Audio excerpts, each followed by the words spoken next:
Catatan minggu ini. Selamat Hari Natal buat saudara-saudara saya yang merayakannya. Ini cerita berlibur ke Karimun Jawa.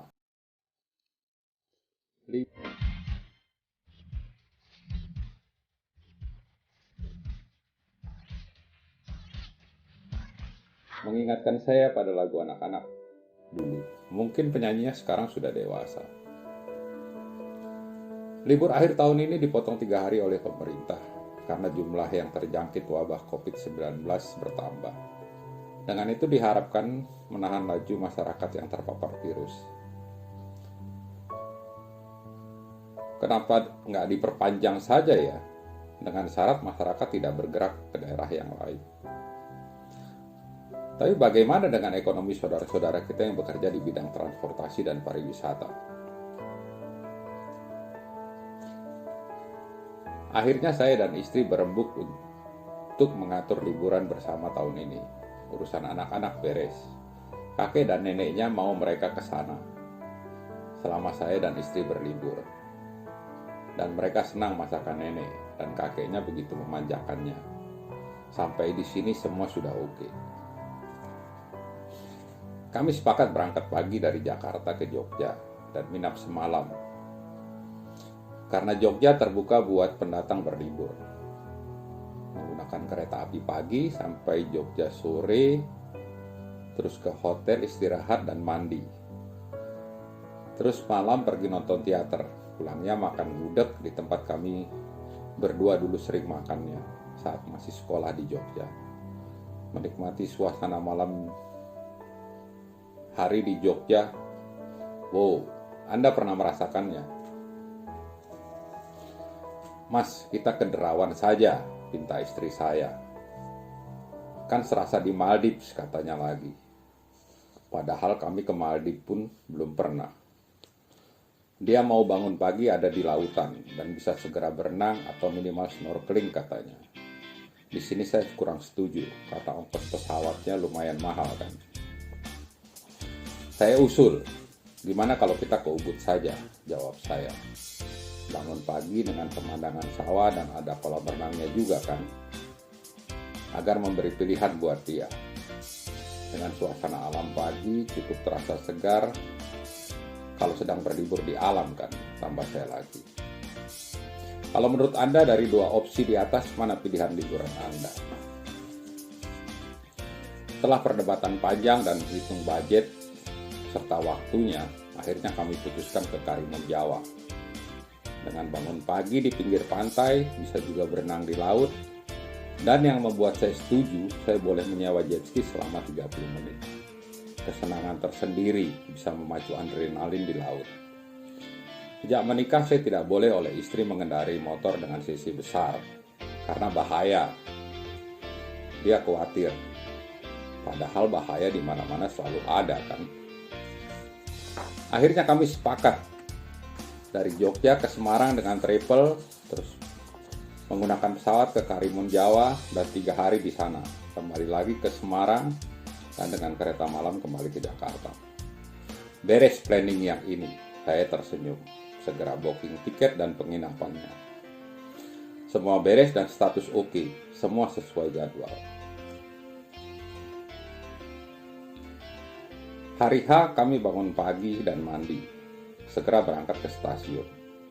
Naik kereta pagi ke Jogja, menyenangkan dengan pemandangan alam dan dari kereta api dan kena sinar matahari pagi. Oke banget. Sampai di Hotel Jogja sesuai dengan booking online. Hotel kecil tapi bersih dan terasa homey banget. Sesuai rencana, istirahat sore dengan secangkir kopi, terus mandi untuk menghilangkan penat dan membuat kesegaran kembali. Kami menyewa motor malam itu, mau nonton teater kontemporer dengan judul Hilangnya Pelangi di Negeriku. Cukup oke mereka memainkannya, seperti biasa penuh dengan satir dan sarkasme, juga banyak tawa. Naskah dan improvisasi pemain yang mumpuni, khas guyon Jogja. Pulangnya kami makan gudeg di tempat biasa, masih penjual yang sama, terlihat semakin tua. Dan dia masih mengenali kami berdua. Sedikit basa-basi, akhirnya saya menikmati gudeg dengan banyak sambal krecek. Sayangnya gudeg saat ini tidak dijual dengan suiran lagi. Saya gak protes, tapi oke lah, asal ibu penjual itu menyuirkannya untuk saya. Saya kurang suka makan ayam opor dalam bentuk utuh karena ribet, apalagi makan di lesehan pinggir jalan. Rasa gudegnya masih tetap oke. Obat kangen saya menikmati gudeg Jogja. Pagi berikutnya kami dengan travel ke Semarang. Sebelum sampai bandara, saya minta supir travel mampir membeli lumpia. Rugi rasanya lewat Semarang, nggak menikmati lumpianya. Sambil tunggu jadwal pesawat di bandara, saya menikmati lumpianya. Rasanya. Akhirnya dari bandara ke penginapan, kami dijemput oleh angkutan ke Bungalow. Pelayanan resort yang memuaskan.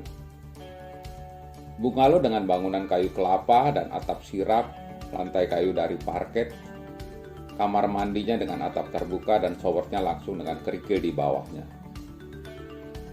Suasana alam sekali.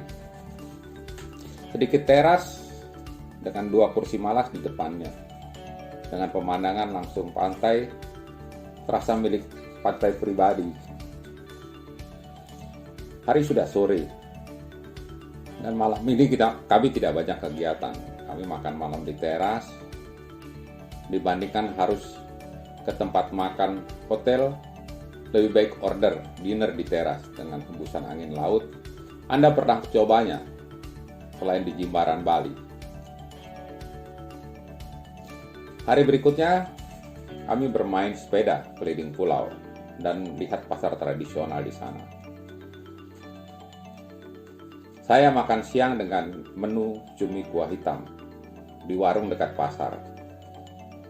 Oke juga. Hari yang melelahkan sekaligus menyenangkan. Di hari ketiga, pagi ini cuaca cukup cerah. Deru ombak terdengar lembut dan angin sepoi menerpa muka di pagi hari. Secangkir kopi dan roti, sarapan di teras dengan celana pendek dan tanpa baju. Rencananya agak siang saya mau main jet ski. Sudah lama saya tunggu itu. Istri saya ajak tidak mau, dia hanya mau berenang dekat pantai. Pesannya, saya tidak boleh terlalu ke tengah laut jika main jet ski. Ombak sedikit tinggi, tapi saya suka sedikit jumping dengan jet ski di atas ombak. Wow, benar-benar saya menikmatinya. Dan segera saya tarik gas motor laut itu dan melaju kencang.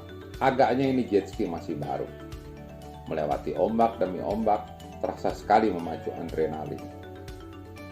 Sudah lama saya tidak memacu kendaraan kencang. Makin jauh saya dari bibir pantai, sambil sedikit jumping melewati ombak. Anda pernah merasakan sensasinya? Karena saya tidak tahu perairan Jawa, dan tiba-tiba ombak cukup tinggi datang. Saya berniat memunggungi ombak besar itu, tapi manuver saya terlambat untuk membelakangi ombak itu. Dan saya juga belum mampu salto menggunakan jet ski. Akhirnya saya terlempar dari jet ski dan jatuh ke laut. Di kedalaman laut, saya sedikit lihat sekelilingnya. Kaget campur takut, terasa jantung berhenti berdetak. Melihat ada ikan barakuda beberapa meter dekat saya. Dan di samping kanan agak jauh, saya masih melihat marlin biru. Waduh, bagaimana ini? Saya bukan orang yang pernah diving. Bertemu ikan sebesar itu di kedalaman laut hal yang menegangkan jadinya. Saya mencoba tetap tenang dan naik ke permukaan air. Tapi rasa takut itu membuat saya berenang secepatnya menuju jet ski yang lumayan agak jauh. Sambil terus menengok ke belakang, terlihat sirip marlin seperti mengejar saya. Dan mungkin barakuda itu juga. Saya jadi panik dan terus berusaha sekuat tenaga untuk berenang menggapai jet ski. Semakin dekat dengan motor air itu, saya coba untuk naik jet ski secepat mungkin. Tapi sepertinya jet ski terus bergoyang-goyang karena kena ombak. Saya tambah panik dan ikan itu rasanya semakin mendekat. Dengan tenaga yang tersisa, saya coba raih pinggiran tapak jet ski. Dan saya lihat istri saya coba menggapai tangan saya untuk bantu naik ke motor air itu. Tapi tampaknya semakin goyang saja jet ski ini. Semakin kalut saya. Nyawa agak terancam. Mas, sini mas, sini, istri saya teriak. Semakin tidak terdengar. Mas, saya kaget dan tersentak. Mas, kalau libur jangan tidur terus dong. Mas, tolong belikan gas dan air galon. Ini sudah siang loh. Alhamdulillah, ternyata saya dibangunkan istri saya. Mimpi yang indah tapi sekaligus menakutkan. Padahal saya tidak bisa berenang. Apakah Anda pernah mengendarai jet ski dan merasakan sensasinya?